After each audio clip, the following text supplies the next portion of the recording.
Hey everybody, it's Charles, and I'm here to work on turning a photograph into a pop art assignment for the workshop. What we'll be using for this project is we're using a photograph that you took, a digital photograph. It should be on your computer someplace where you know how to access it. And just follow the directions. You can watch the video, pause it as you need, and you'll be able to see the results and see how I did it and make your own artwork out of your portrait. All right? So you're going to start with a photograph portrait. You're going to turn it into what looks like comic book art. Okay, so if you look here on my left, I have GIMP open.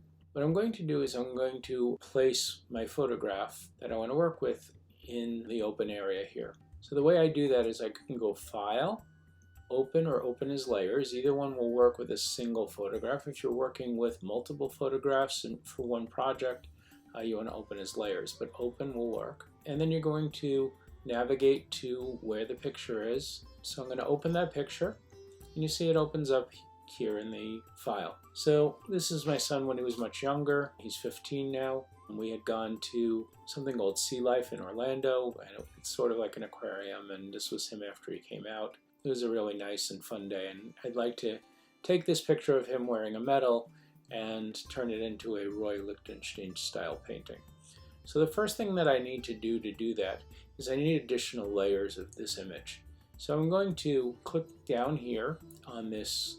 It kind of looks like two rectangles, one hovering over the other. That's called create a duplicate of the layer and add it to the image. So I'm going to click that twice. You see that over here in the layer panel, now I have three exact copies of the same image. This is a visibility button. I'm going to turn off the visibility on the bottom image because if I do that, it prevents me from messing it up in any way.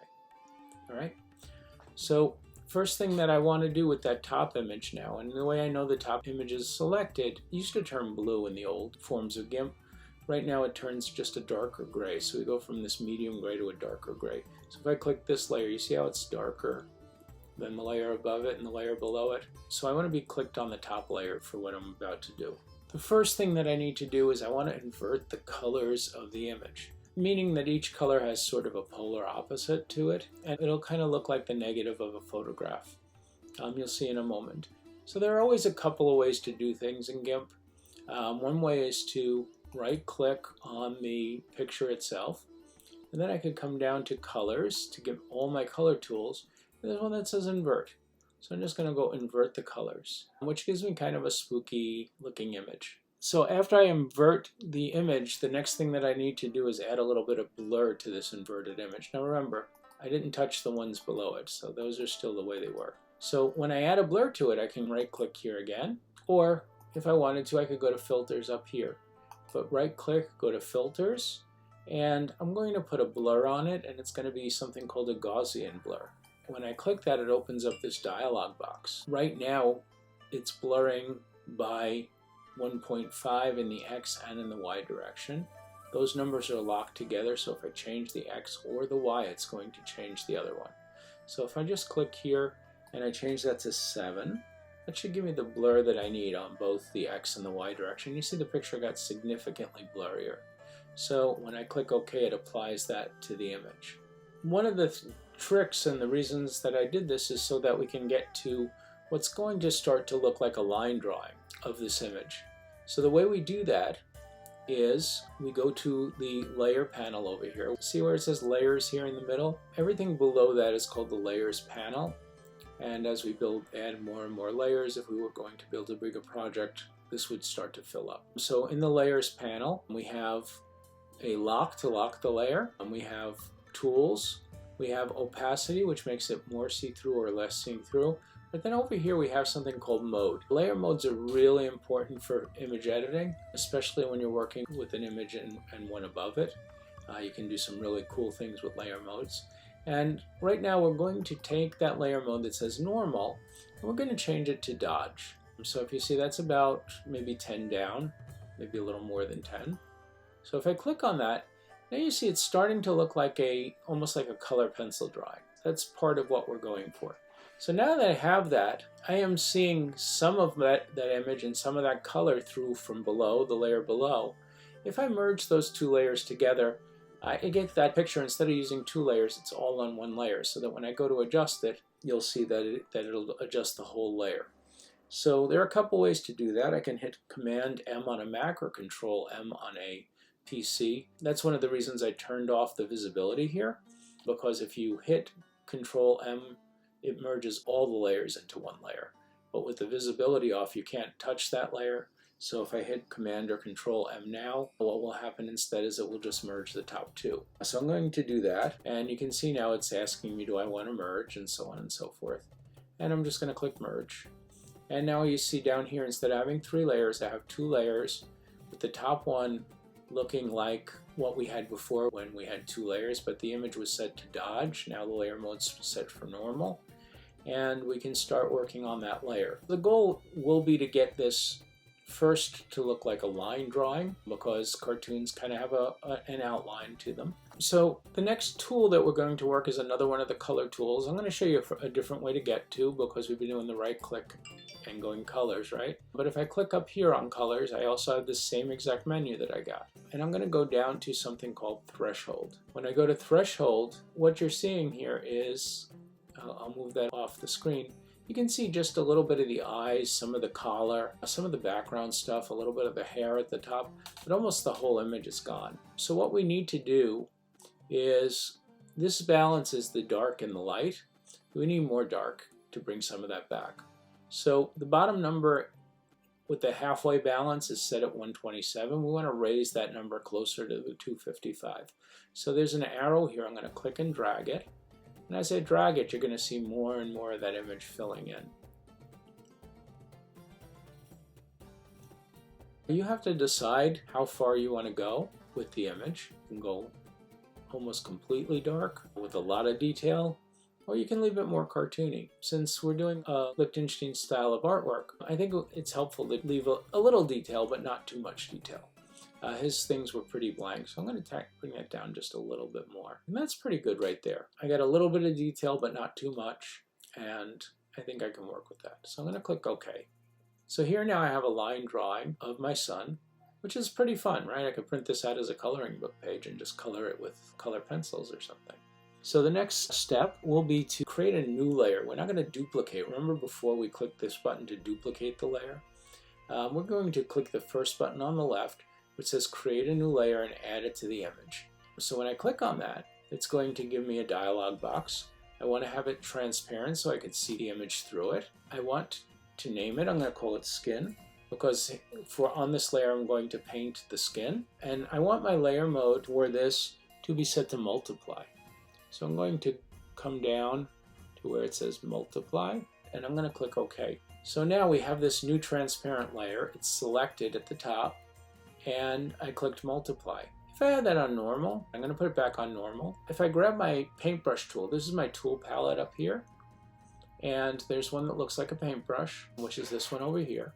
If I grab that tool, I have all these tool options over here, and I also have brush styles up on this side on the right. So on the top right, I could select fuzzy brushes, solid brushes. There's even a brush that looks like a green bell pepper, and I can paint with any of those brushes. I want to use this brush that's solid at the edges, because in cartoon painting and drawing, we want to have nice solid edges. All right, so what I'm going to do is grab the paintbrush. I want to use that brush with the solid edges, and I'm going to see what size that is. That's pretty small on there, so maybe I want to bring it up a little bit, make it a little bit bigger. I can hover over here until I get an arrow that points up, and then click, and that'll just raise that number. And you can see now I've got a pretty decent large brush size. It might actually be too large, so I'm going to bring it down a little bit. I could also work up and down with these arrows. So that was 175. If I bring it to 109, that's a nice size brush for what I want to do here. Now if I paint, it's going to paint black, because this is my foreground color. So these two colors are my color palette that I have open right now. I have a foreground color, which is black. I have a background color, which is white. I can switch those by hitting the arrow here. So if I wanted to paint white, I could paint white, or I can just paint black, or I can change the color. So what I want to do is I want to change the color to something that's a little closer to a skin color. Let's bring this where you can see it. Generally for a Caucasian skin, I usually start with an orange, and I come down here where it's kind of lighter, and depending upon how light the person is, the skin color will be pretty light. And then I'm going to click OK.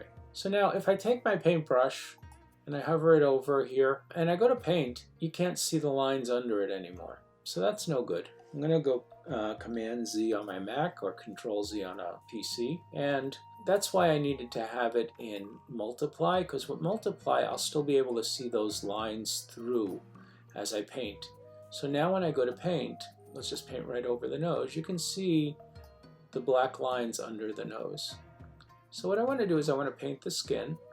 I want to avoid painting the teeth and the eyes because they're not skin color. And we probably don't want to put our Ben-Day dots on the teeth and the eyes anyway.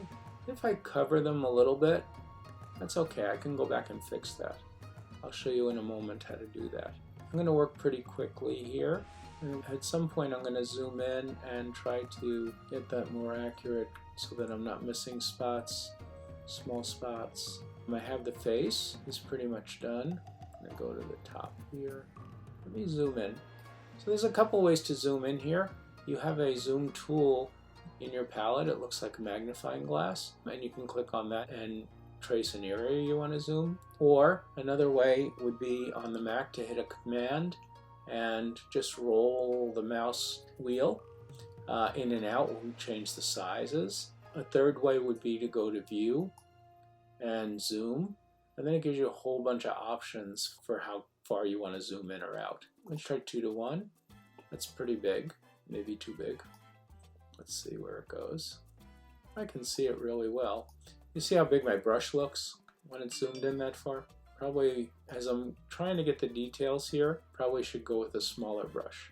So I'm going to bring the brush size down to get everything right up to the edges where the skin is. I'm going to move over this way. I want to get the neck while I'm here. So you got the neck coming down here, sort of a line where it has a ridge, and coming right up to the collar without going over the collar. Remember, he has a medal from Sea Life. He's wearing that medal, so I don't want to paint over that cloth of the medal. All right, let's drag this over even more. I can catch this edge here. Now, I believe what I'm looking at right here is part of his ear, but let's take a look at the layers below and we'll see if that's exactly what, yeah, that is part of his ear and there's some hair over it. So I can paint that with the hair color or the ear color. I am going to go with the ear color and then I can always paint over with the hair. I'm going to scroll up, get closer here to where the hairline is. And I know you've seen me go over spots that are part of the teeth or something. I'm going to come back and fix that in a minute. I'm not too worried about it because remember it's a cartoon style painting. So in cartoons we're not looking for solid portraits. Having a basic skin tone is fine. This is the other ear over here. Comes down here. You can get that all painted in and solid. And you see now here's a place where it kind of went over the line a little bit. So I'm going to switch to the eraser tool, which is usually right near the paintbrush tool. And I'm just going to come in, and what the eraser tool is doing is it's just painting it back to white. Went a little too far. There we go. So the face looks pretty good right now. I'm going to fix up some erasure marks on the teeth and stuff that need to happen. And I want to get the arms done and get all the skin done. So I'm going to pause the video here, and I'm going to finish that up because you don't need to see all of that.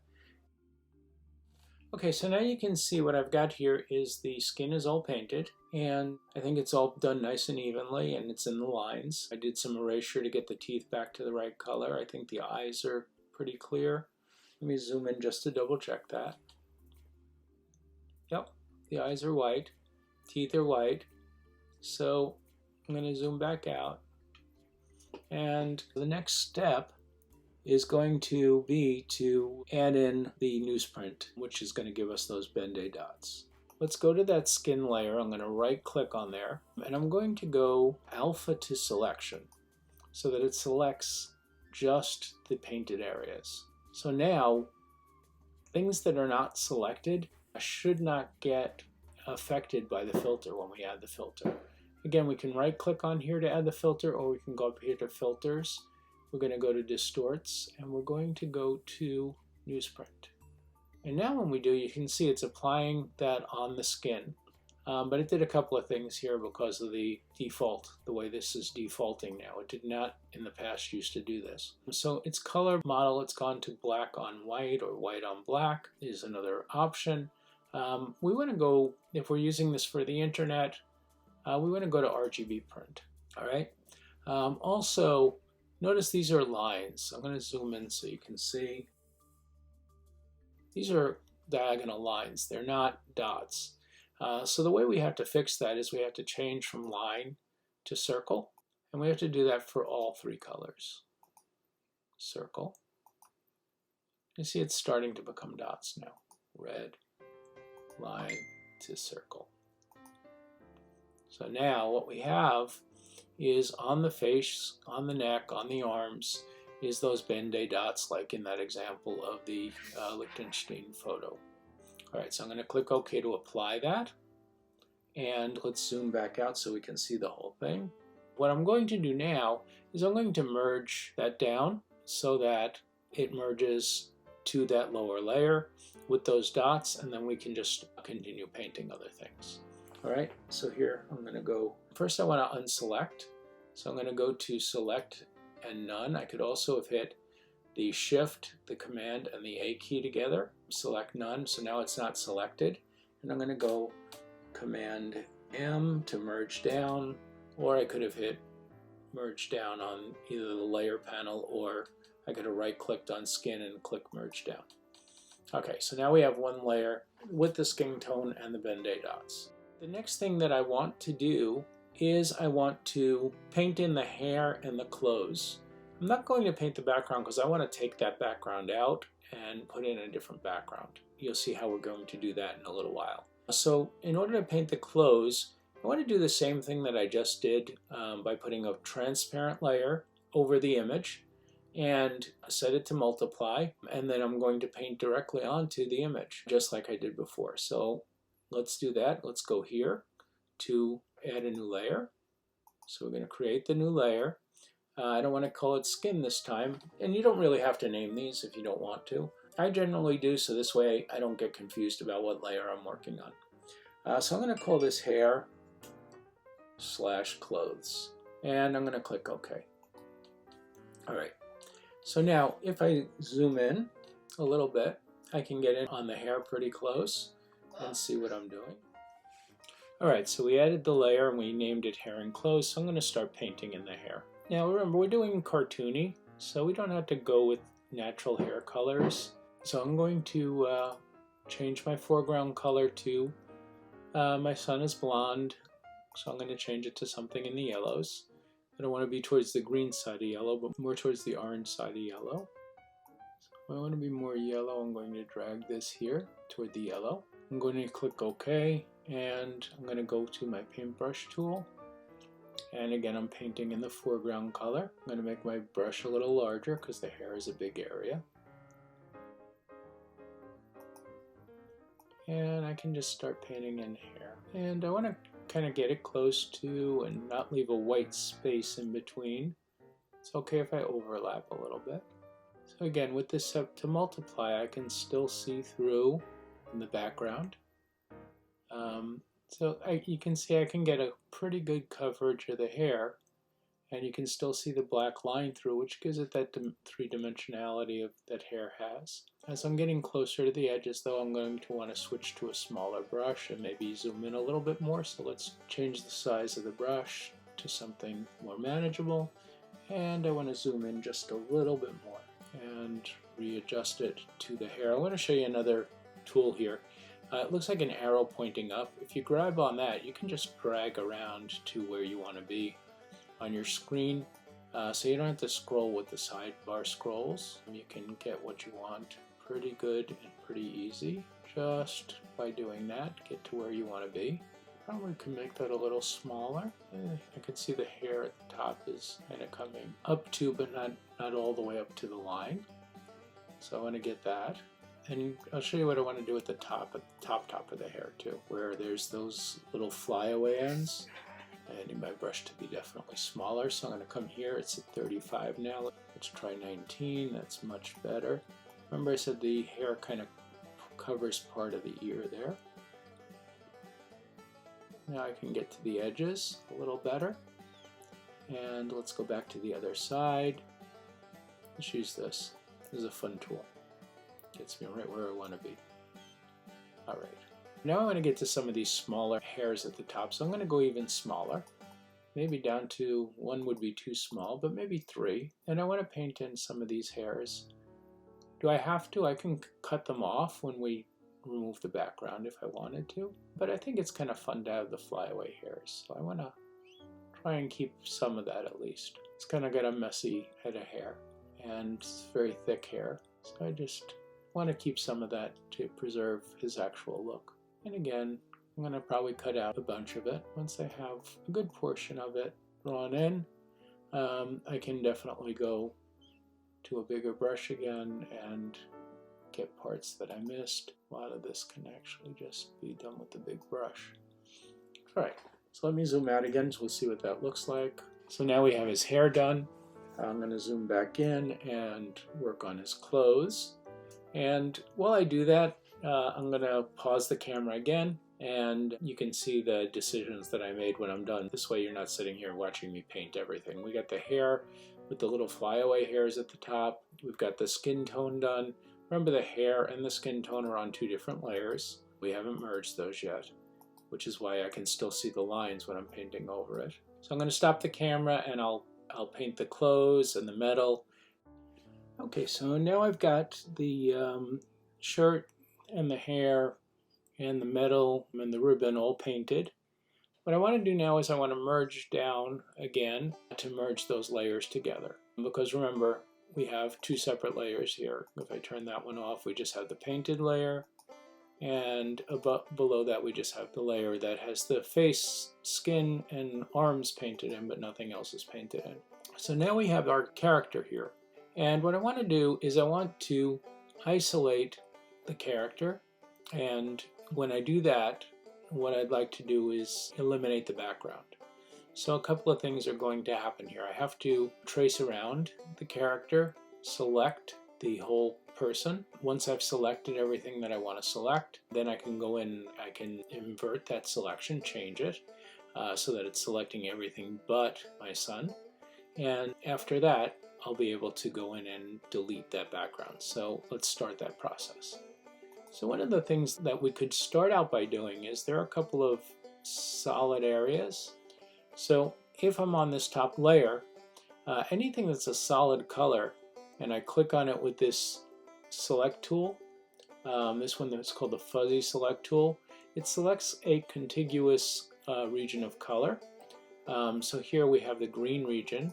It's going to select all of that. We have a bunch of choices here. This is to make a new selection. This is to add to what's already selected. This is to subtract from what's already selected. And this is to intersect with the current selection. So I want to add to that selection by adding the green here. And I want to add the blue. I can also select and add the hair. Alright, so that should have selected even those yellow parts that are sticking out. So now that I have that selection made, now I will be able to go in and merge that. But before I do that, I want to make sure that blue is selected. So I'm going to take the lasso tool. I want to zoom in a little bit. The lasso tool is really helpful for making selections. So I want to just kind of trace around that area that may not have been selected. When I come back here, you'll see that it has selected now the blue there.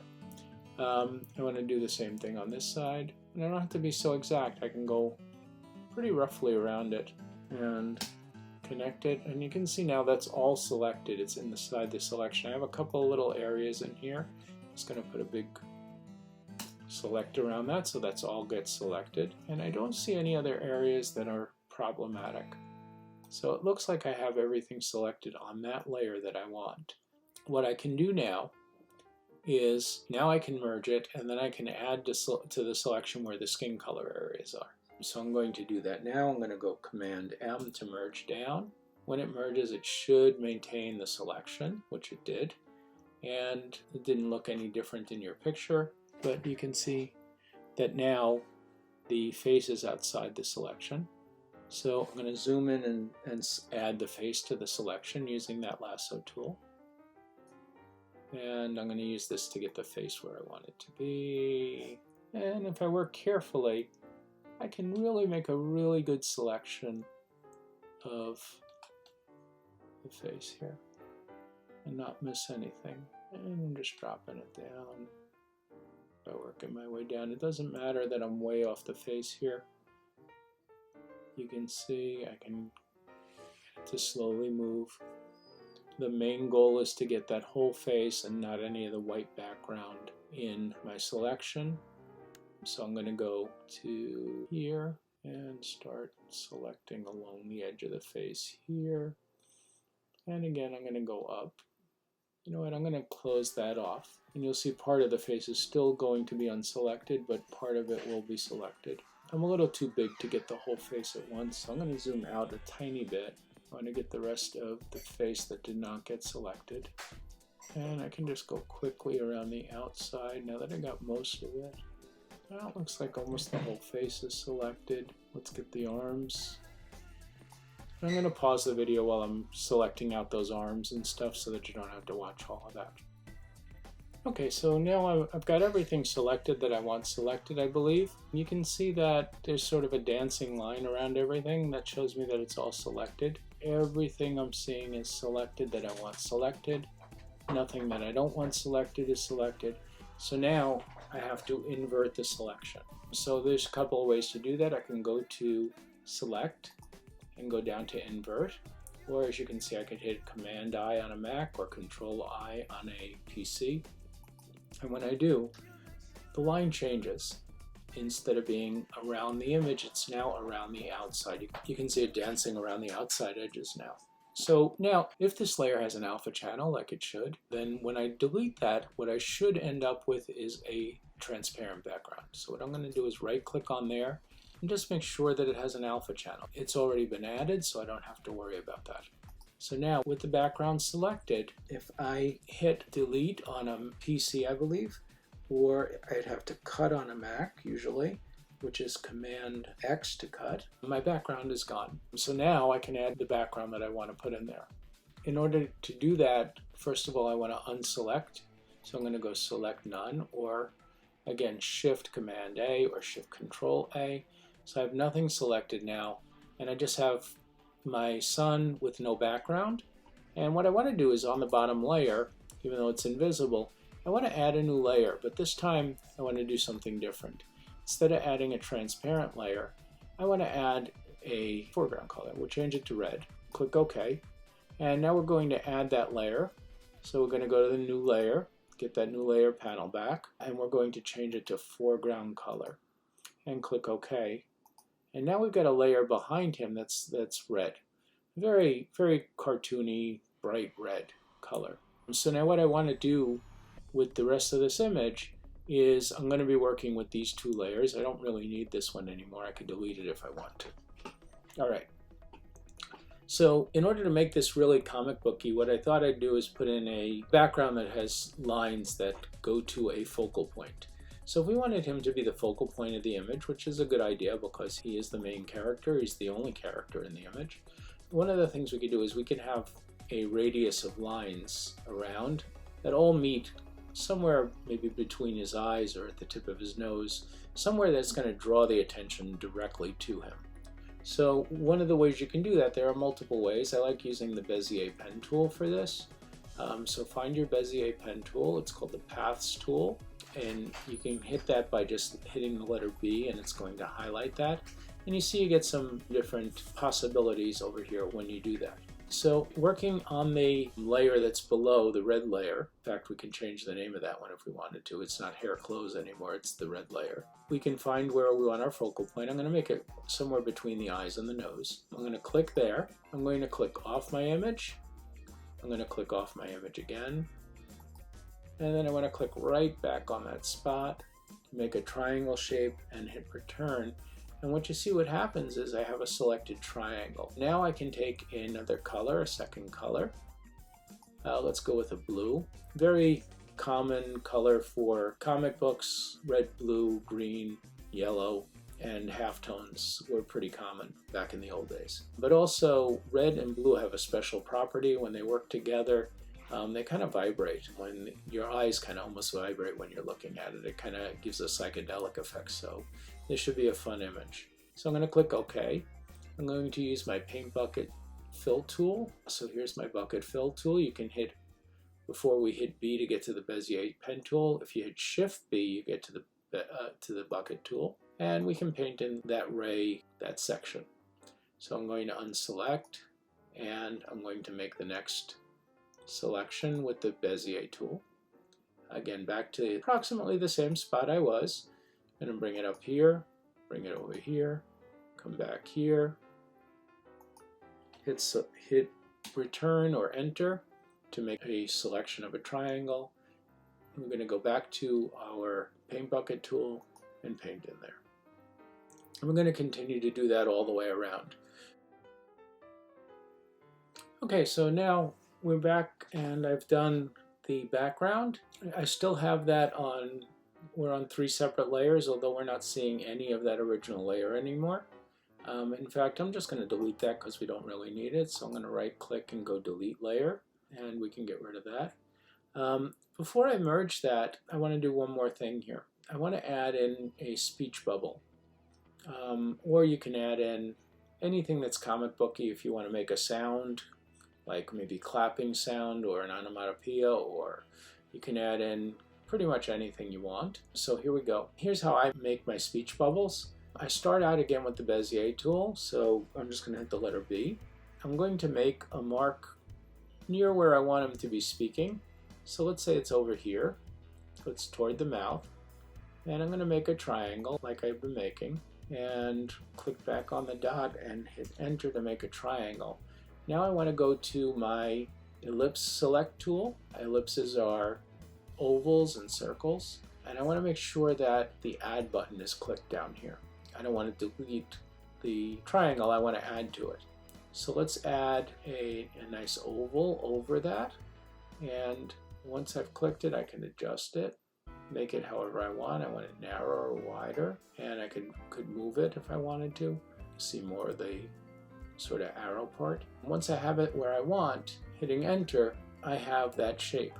Now I want to be working on the top layer, and the reason I want to do that is because I think it'll work out a little better for creating that. So now I want to use the white that's in my background layer. I'm going to click this little double arrow thing and reverse it. So now the blue is the background, the white is the foreground. And I just want to take my bucket fill tool. If you remember, that was Shift B. And I want to fill in that shape with white. So now I have a place where I can have a speech bubble. I can have him saying something. I think I'm going to give him some dialogue. So I'm going to select none. I'm going to click on the text, which looks like a capital letter A. See, it says text tool, create or edit text layers. So when I do that, and I click on here and get it dragged over the area, I can start selecting what type of fonts I want. I can select it over here and see all my fonts. I can select the size of the font and do all kinds of things. So I'm just going to have them say something like, I win. The reason that you can't see that is because you see the text color is white, because when we clicked that, the white was our foreground color. So I'm going to change the text color to black. So I've selected the text that I put there that's white, and now I'm going to click on it and turn it black. So you can see now that it says I win. While it's still selected, I'm going to make it larger. And I can also choose bold to make the text bold if I want. I can make it italics. Maybe I'll add in a couple of exclamation points. Remember, he's got the gold medal, so we're going to make the assumption that he won something. And once I'm satisfied with that, just hit enter and click out of that by clicking any other tool. And you can see now that we have an image. Notice here the text was added on its own layer. So it's not on the white, it's not written right on the white, it's not written on the background, it's written on its own layer. So we can actually shut that off and on. We can move it. So with the move tool, if I wanted to, if I don't like exactly the position it's in, I can drag it and move it here without moving the box and everything else. And now, if I want with all of these visible, the final step for me would be to go Command M to merge down. And now I'm going to merge all three because they're all visible. So we're down to one layer. And my artwork is done. I hope you enjoyed this lesson, and I'm looking forward to doing some more videos for you. Have a great day. Take care.